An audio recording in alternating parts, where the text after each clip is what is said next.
चलो, आज आपण बघणार आहोत आहार. आहाराबद्दल आपण ही व्याख्यान मला समजून घ्यायला लागलोय. आणि इथनं पुढचे हे जे अनार आहे ना, हे ज्यादा समजून घेणं आपल्याला गरजेचं आहे. पण आहारामध्ये पाहिजे काय हे सगळं बघितलं. अगदी उद्देशांपासून आहाराचं महत्व, हे उद्देश आणि हा सुमेध सर करा. म्यूट करा.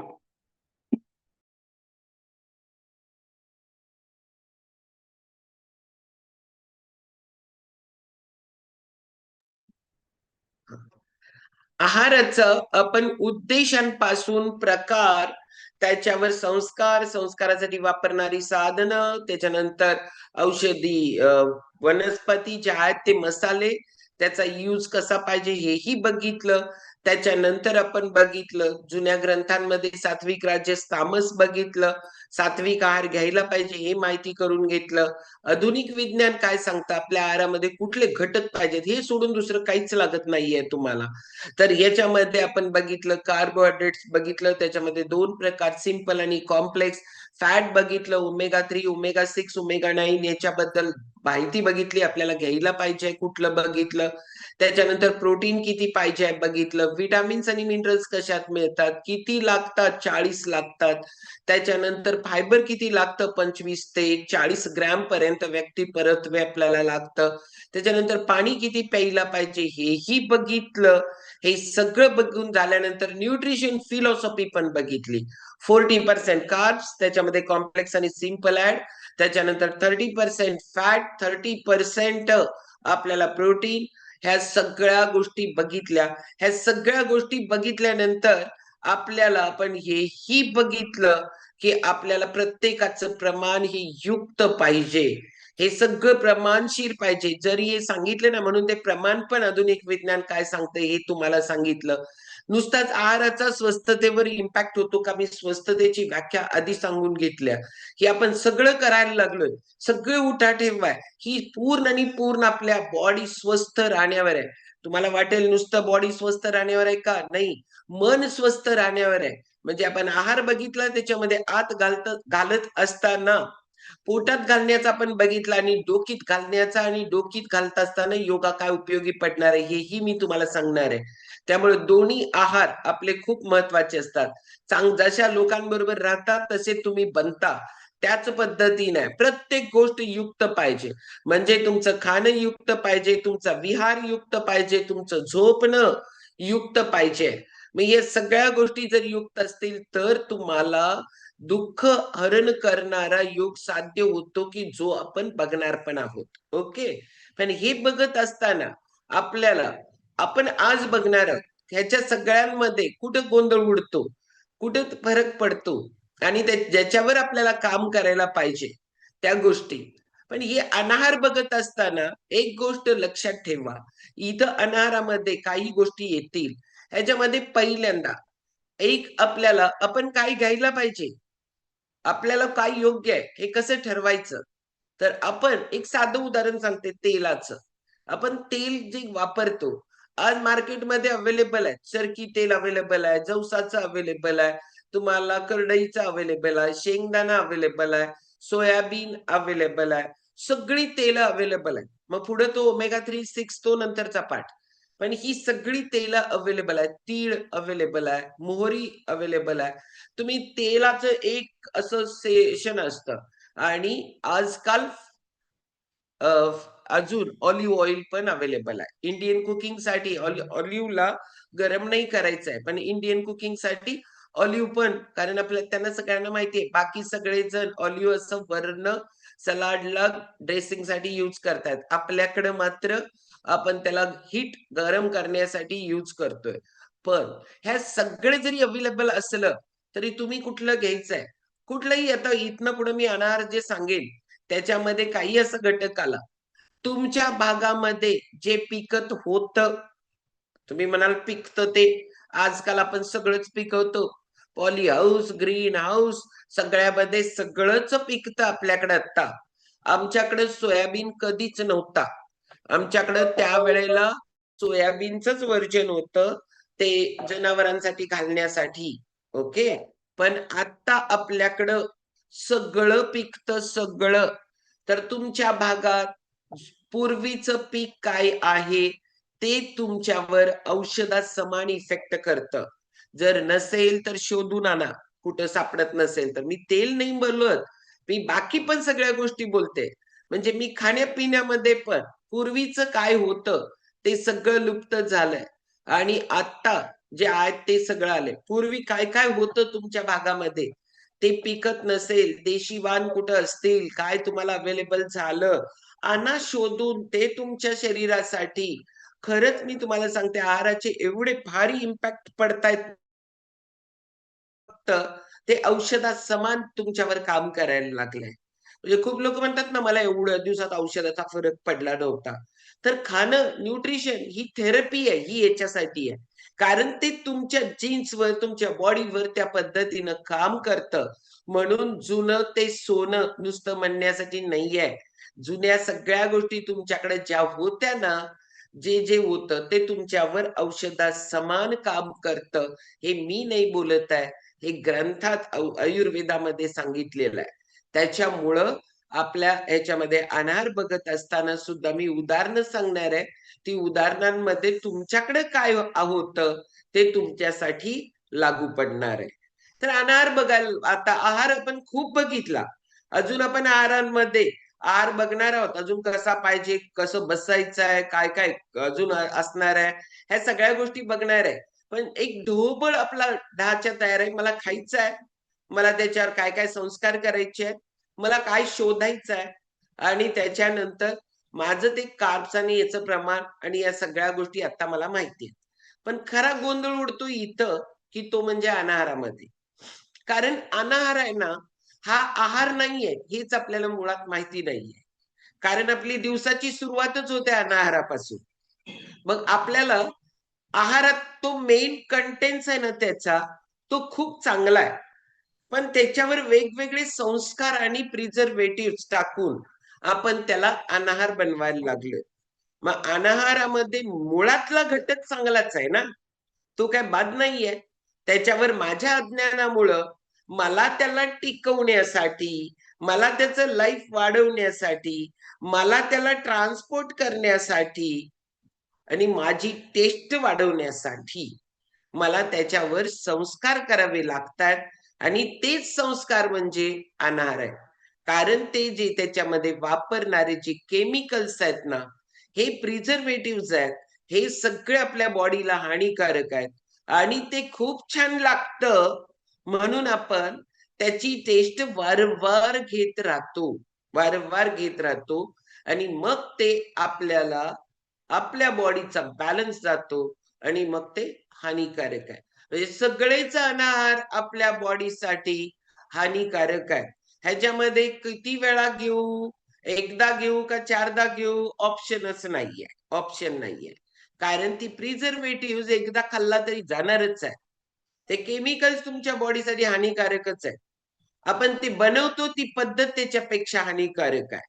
म्हणून अनाहाराला आपल्या आहारामध्ये स्थान नसायला पाहिजे. मग त्या अनाहारातलं पहिलं उदाहरण एक मला हे जास्त सांगावसं वाटतं. ते म्हणजे डालडा, वनस्पती तूप. वनस्पती तूप त्याचं पण एक ते तेल असतात ना, तिथं तूप म्हणजे तुम्ही एखाद्या डी-मार्ट बाकी कुठं पण जावा. तो केवढं मोठं रॅकेट असतं माहितीये या सगळ्याचं रॅक असतो, की ते एवढं. त्याच्यामध्ये वनस्पती तूप ज्या अर्थी विकतं त्या अर्थी लोक खातात. ओके. आणि तुम्ही म्हणाल, "आम्ही आणत नाही डालडा आमच्या घरात." पण येणार आहे पुढं. कालच सांगितल्या खारी, बिस्किट. अरे, आज ते सधनतेचं लक्षण करून टाकलं. पण डालड्याचा दोष काय? डालड्यामध्ये मुळात तेल आहे. आणि त्या तेलाला तुपाचा रंगचं पदार्थ बनवतात त्यात तुम्हाला यावेत म्हणून तुम्ही त्याला वनस्पती तूप म्हटलंय. तूप नाहीये ते. नाहीतर वनस्पती काय जनावरांच्यापासून काढलेल्या दुधापासूनच तूप काय आणि वनस्पतीपासून काढलेलं तूप आहे. असं तुम्ही समजून डालड्याचा यूज करत असाल. नाही ते तेल आहे. त्या तेलावर लो क्वालिटीच्या तेलावर प्रिझर्व्हेटिव्हज टाकून त्याला तुम्हाला तुपासारखं त्याचं सगळं काढून दिलंय आणि बनवलंय. पण डालड्याचा मेन दोष काय आहे माहितीये का? ते तुमच्या बॉडी टेम्परेचरला विरघळत नाही. एका हाताच्या तळव्यावर डालडा ठेवून बघा, एका हाताच्या तळव्यावर तूप ठेवून बघा, थोड्याच वेळात तूप पातळ होतं, हातावरच होतं. पण डालडा जसाच्या तसा घट्ट राहतो. म्हणजे तुमच्या बॉडी टेम्परेचरला ते विरघळत नाही. त्याचं लाइनिंग होतं. मी आता काल परवाच बोलले, आमचा गडी बरं नाहीये. बरं नाहीये म्हणून आलाय शेतावरनं इथपर्यंत दादाला घेऊन दवाखान्यात जायला. आणि म्हटलं, "अरे काय खाल्लंयस का?" "हो, खाऊन आलो की चहा आणि अ, खारी." म्हटलं, "काय शान्या बरं नाहीस आणि काय म्हणून खारी आणि हे खाऊन आलायस?" म्हटलं. म्हणजे काय आहे अज्ञान. ज्ञान नाही, काहीतरी पोटात टाकणं एवढंच हे आहे. मग त्यावेळेला तुम्ही खारी या दिवसात खाल्ला, बेसनचा लाडू खाल्ला, डालड्यातला डालड्यातला. जर खाल्ला, की तुमच्या लक्षात येतं, की त्याची परत जिभेवर बसायला लागल्या. म्हैसूर पाक विकत आणलेला आता याच्यातला खावा. त्याची परत बसत्या थंडीमध्ये जिभेवर. मग त्याचं लाइनिंग आत पण होतं जठराला. आता एखादा पदार्थ चिकटला, तर नको असणारा शरीरातनं बाहेर टाकून देणारा पदार्थ पण त्याला चिकटून बसतो. बरोबर? जठराच्या भिंती बाकी सगळीकडं तुमच्या जठरात एन्झाईम सिक्रीट होतात. पाचक द्रव्य. पाचक द्रव्य जी सिक्रीट होतात, तेच सगळं चोकअप झाल्यानंतर क्वालिटी आणि क्वांटिटीमध्ये ते पाचक द्रव्य येणार का तिथं? नाही येणार. आणि हाच प्रॉब्लेम आहे, की आपलं आरोग्य बिघडण्यासाठी.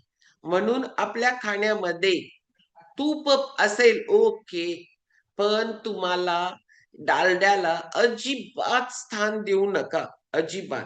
म्हणजे त्याला काय ऑप्शन आहे का? हो, आहे. डालड्यातला शिरा आणि डालड्यातला लाडू बनवणार असाल 1 किलोचा, तर तुम्ही उपमा बनवून खावा शिरा खायच्या ऐवजी. पण आणि 1 किलोचा लाडू बनवायचा असेल, लाडू तर बनवायला परमिशनच नाहीये. पण तरी पण जर बनवायचाच असेल, तर त्याला अर्धा किलोचाच बनवा काय बनवायचंय ते. पण तुपात बनवा. कारण हे खूप महत्वाचं आहे.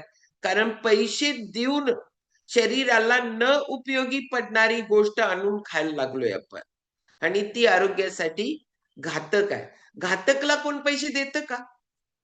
मला माहितीच नाहीये म्हणून मी आत्तापर्यंत करत होते. पण मला आता माहिती झालं, तर मग मी माझ्या शरीरावर त्याचा परिणाम होतोय. कधी होतोय ते बघू. आता तर नाही ना, असं विचार करणारे पण लोक आहेत. कारण त्यांच्या मनावर कंट्रोल नाही. पण समजून घ्या या गोष्टी, की हे शरीरासाठी वनस्पती तूप चांगलं नाहीये. दुसरं उदाहरण मी आता बाकीची देणार आहेत त्या ह्याच्यात देणार. दुसरं उदाहरण पॉलिश केलेला तांदूळ.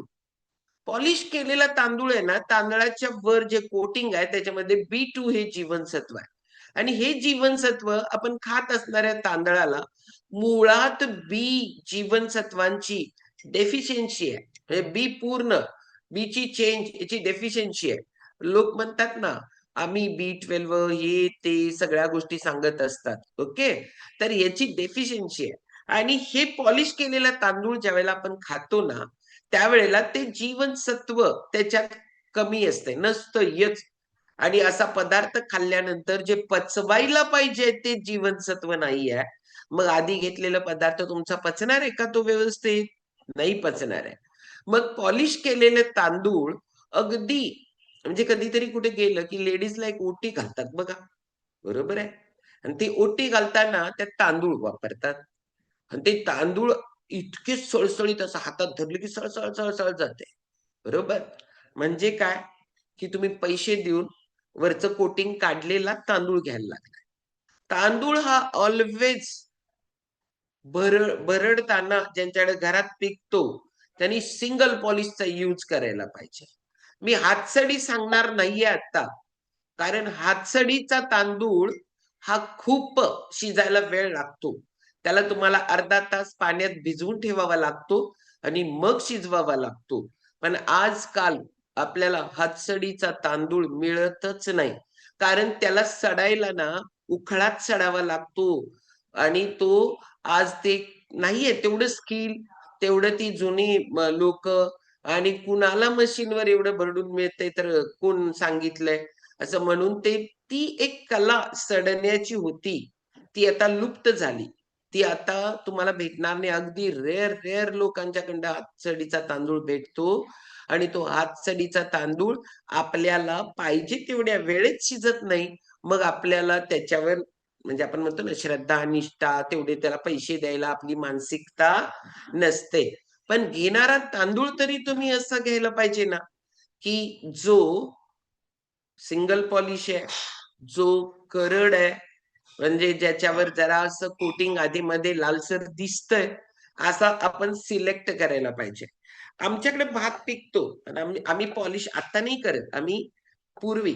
त्याचं पॉलिश काय कर सांगायचो माहितीये का? भरडायला गेल्यानंतर डबल पॉलिश कर. का? तर त्याच्यात भातकूट पडतात. आणि B12 हे कुणाला घालणार? म्हैशीना. कारण का? की ते होणार ना पॉलिश, डबल वेळा पडलं तर त्याचं कोटिंग पडतं. ते आम्ही जनावरांना ते भाताचा कोंडा घातला जातो. तर त्याच्यामध्ये ते त्यांना जातं. मग आपण सिलेक्ट करताना ह्या पद्धतीनं सिलेक्ट करून आणायला पाहिजे, की तांदूळ कुठला सिलेक्ट करायला पाहिजे. तांदूळ सिलेक्ट करताना पूर्वीचे लोक म्हणतात, ज्याच्यात पाणी जादा मावतं ते हलकं, ज्याच्यात पाणी कमी मावतं ते पचायला हलकं नाही. मग आता जो खरंच भात कमी खातो, भातच त्याला थोडासा लागतो, त्यांनी ते इंद्रायणी-बिंद्रायणीला महत्व द्यायला पाहिजे. तो फुगतच नाहीये. त्याच्यामध्ये तांदूळच इतकं लागतं. तांदूळ त्याच्यामध्ये ज्यादा लागतो, आणि पाणी त्याच्यामध्ये कमी लागतं. आणि मी त्याच्यात आणि वर दूध घालणार, आणि भरपूर दूध तूप घालणार, आणि परत तो भात खाणार, आणि इंद्रायणीचा आहे म्हणून ज्यादा खाणार. गेला बॅलन्स तुमचा, गेला. कारण का? की इथं आपण सिलेक्ट करताना ज्याच्यामध्ये पाणी ज्यादा मावतं तो तांदूळ रेटला पण ज्यादा असतो, रेटला त्याचं. आणि आपल्या पचायला पण तो हलका असतो. म्हणून आपण ताटात कधी पण बघा, क्वांटिटी बघतो. क्वांटिटी एवढा भात मला लागतोय ना, तर मी काढून घेतलेला भात तो एवढा असायलाच पाहिजे. तो कुठल्या तांदळाचा आहे काय महत्वाचं नाहीये मला. त्याच्यामुळं इथं हे खूप महत्वाचं आहे. त्यामुळे पॉलिश केलेला तांदूळ न वापरता आपण तो भरड, करड असे कलर असतात ना, अगदी लाल कोटिंग वाले, किंवा थोडा तांदूळ धुतल्यानंतर पाणी चकाचक तांदूळ दिसायलाच नसायला पाहिजे तुम्हाला. तांदळात पाणी टाकल्यानंतर तांदूळ ज्या अर्थी तुम्हाला दिसतोय, तर तुम्ही पॉलिश केलेला वापरताय. आणि तांदूळ टाकल्यानंतर त्याच्यावर थोडंसं पाणी असं दुधी कलरचं झालं, तर मग तुम्ही ओळखायचं, की मी तांदूळ बाबा कमी पॉलिशचा वापरायला लागलोय. ओके. हे आपण जर वापरायला लागलो, तर आपलं आरोग्य चांगलं राहतं. तर सिलेक्ट कोण करून आणणार आहे? आपणच आणणार आहे ना. काही दुसरे कोण आणणार आहेत? आपणच आणत असतो. त्याच्यामुळे सिलेक्ट करताना आपण त्या पद्धतीनं करायला पाहिजे. तिसरं अनाराचं उदाहरण आहे, लोणची. आता ते लोणचं हे ताटात कसं घ्यायचं असतं, हेच खूप लोकांना माहिती नाहीये. लोणच्याची एक फोड घ्यायची असते, आणि ती मुरलेली घ्यायची असते. स्वतः घातलेलं मुरलेलं लोणचं. आपण पूर्वीचे लोक प्रिझर्व्हेटिव्हज म्हणून फक्त मीठ आणि तेलाचा वापर होत होता ॲज अ प्रिझर्व्हेटिव्ह. पण आजकाल त्याच्यामध्ये, आणि तरी पण लोणची खराब व्हायची. काही जण तर म्हणणार माझ्या हातचं लोणचंच राहत नाही. मला लोणची खूप घालायला आवडतात, खायला नाही. खायला आवडतं, आणि मला लोणची घातल्यानंतर द्यायला खूप आवडतं सगळ्यांना. आणि त्याच्यामुळं मला माझ्याकडं लोणचं खराब होत नाही, म्हणून मला किती जण तर सांगणार, "माझं लोणचंच खराब होतंय ताई, कसं घालायचं?"